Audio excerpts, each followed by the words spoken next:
La majorité des principaux acteurs politiques avaient pris part à une réunion initiée par le président de la République, Jocelyn Privert, pendant laquelle une sous-commission composée de 7 membres a été créée.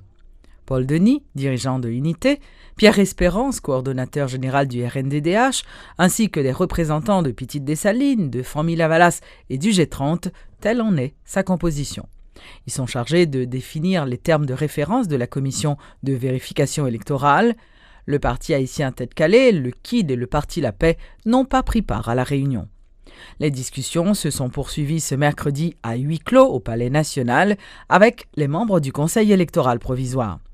Et le président du CEP, Léopold Berlanger, à l'issue de la séance, a révélé que l'institution électorale attendait le travail de la commission d'évaluation avant de lancer la machine électorale. On a eu une rencontre de travail avec le président de la République et des membres de son staff. Donc, on a eu aussi la chance d'écouter un peu la commission qui travaille sur la commission de vérification, enfin le petit groupe de travail qui est en train de planifier les termes de référence de la commission de vérification. Voilà. Qu'est-ce qui a été dit dans ces rencontres? Ça, c'est à eux de vous le dire. Non, on a un draft qu'on a reçu, mais ce n'est pas encore les termes de référence définitifs. Donc, on espère qu'on nous fera parvenir les termes de référence définitifs. Le calendrier électoral, Monsieur le Président. Ça, vous serez informés. En temps opportun, on a pris parce qu'à ce moment-là, on a pris un calendrier d'action que nous avons pour nous faire.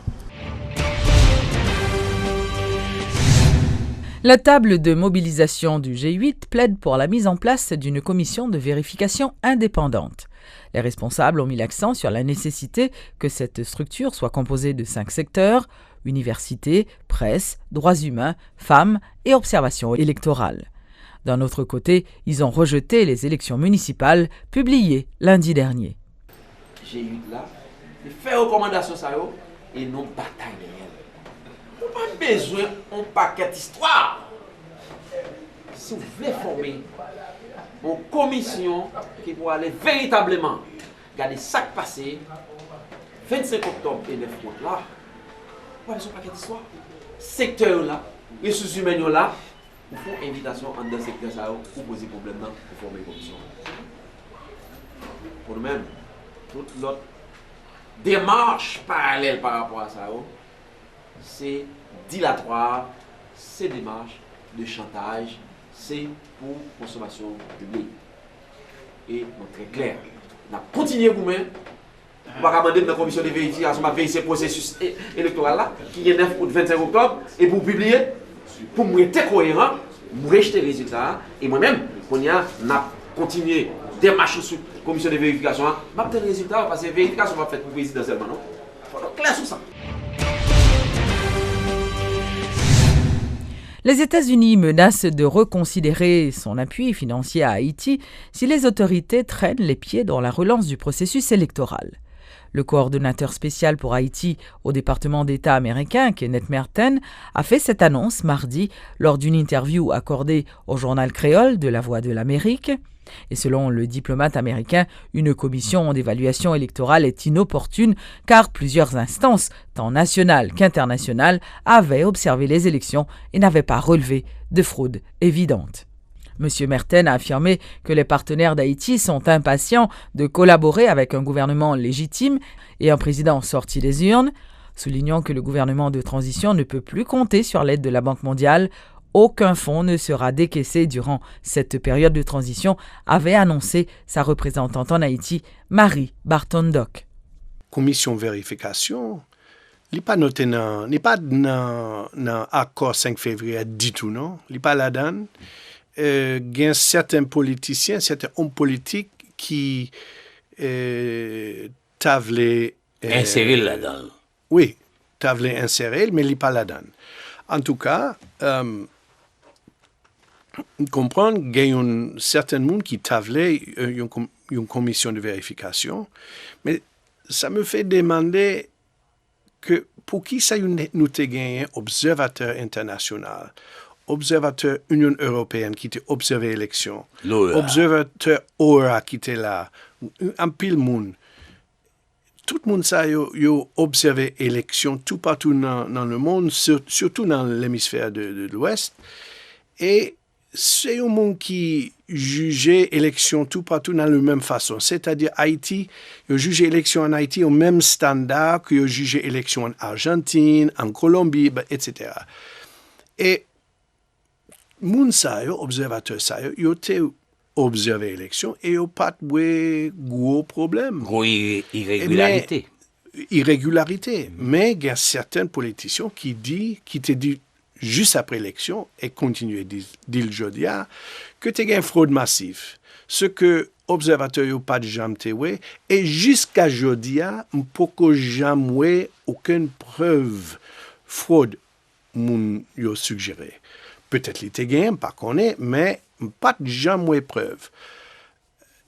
Encore une fois, il y a une question, et ce n'est pas pour nous-mêmes à choisir, ou pas pour nous-mêmes à dire oui ou non à une commission de vérification.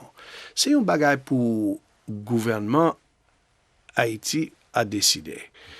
Mais nous-mêmes, nous pouvons prendre des décisions tout. Et si commission de vérification, ça peut prendre un pile temps, si nous n'sommes pas pressés pour faire évaluation ça pourra nous forcer de reconsidérer le support que nous prenons à l'élection. Mounio qui insistait sur commission de vérification, c'est Mounio qui pas gagné dans l'élection, dans le résultat. Mais il y a un bagage que nous prenons en pile souci. Il y a une commission qui gagne comme travail ou qui pour gagner comme résultat changer le résultat élection qui était faite. Et il y a un pile monde qui gagne suspicion que travail commission vérification ça c'est pour éliminer peut-être une peut-être deux des premiers candidats et pour nous-mêmes nous prenons ça avec un pile souci si un bagage comme ça si un résultat comme ça se produit. Processus la cap avancé et ça et faut que nous songions tout que gagne cette commission au mois de décembre janvier qui a déjà fait une évaluation et il a fait un travail, il a fait une recommandation, nous t'aimons que recommandation ça soit implémentée par KEP mais t'aimons souligner encore une fois si nous besoin de faire vérification faites-le, mais fais vite, oui. Fais vite, s'il te plaît, parce que impatient pour continuer à faire le travail nous en Haïti, pour supporter le peuple haïtien, pour avoir une opportunité, et nous pas capables de faire, nous pas capables de continuer comme ça, à un gouvernement qui n'est pas démocratiquement. C'est simplement deux pays qu'on y a là, qui ont un gouvernement, qui ont un président qui n'est pas démocratiquement élu. Depuis l'installation du président Privert à la tête du pays, aucune séance ne s'est tenue au Sénat de la République, ce que déplore le sénateur Andris Richer. L'élu de la Grand'Anse a fait savoir que ses collègues du Grand Corps pratiquent la politique de la chaise vide. M. Privert s'est installé au pouvoir avec la bénédiction de certains parlementaires. Il pensait qu'à partir du Palais national, il peut continuer à diriger le Sénat de la République. Et s'il va qu'à diriger lui, eh bien, il préférait craser. Et comme normalement, dans la mentalité haïtienne, puisque son peuple, je dis à eux, éduquer d'une façon pour comprendre qu'il n'y a pas d'autre issue. Et chaque fois que bagaille en péril, le peuple là, ses bras ouverts. Il préférait aller dans le péril là, parce qu'il dit stop. C'est pour cette raison que moi, en ma qualité de sénateur, je suis venu pour dire à la fois à M. Privert et aux sénateurs qui font le relais ici au Parlement, pour me dire stop. Me dire stop parce que je dis à la, dans toute radio, même radio que nous relayons, nous avons dit que, oh oui, mon bon parlementaire, qui entendent avec M. Privert. Mais vous devez identifier ceux qui le font.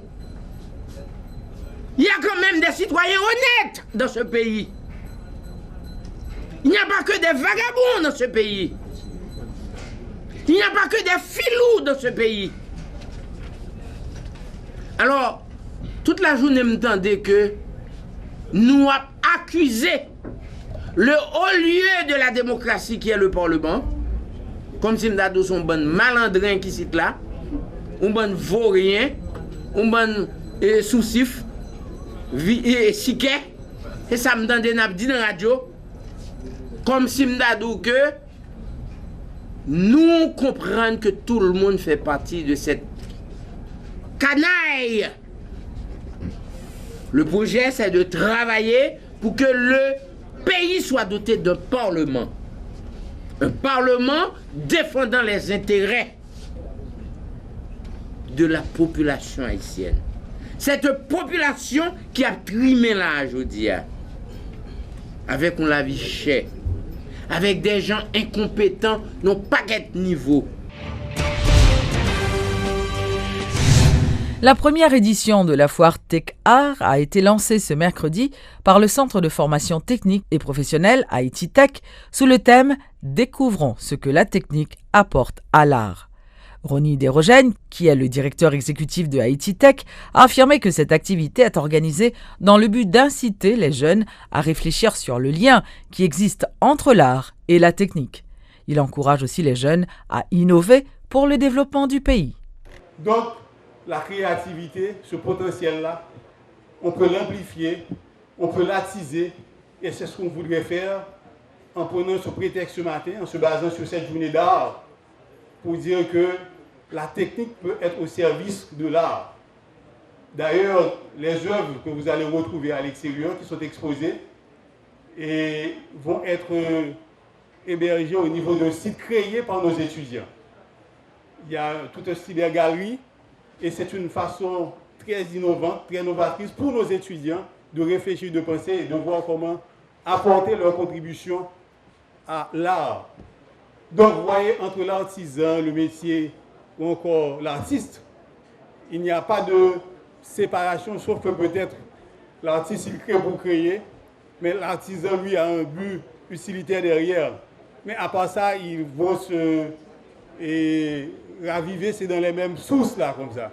Donc, c'est important de réfléchir. Donc, c'est une occasion qu'on vous donne aujourd'hui pour réfléchir par rapport à tout ça.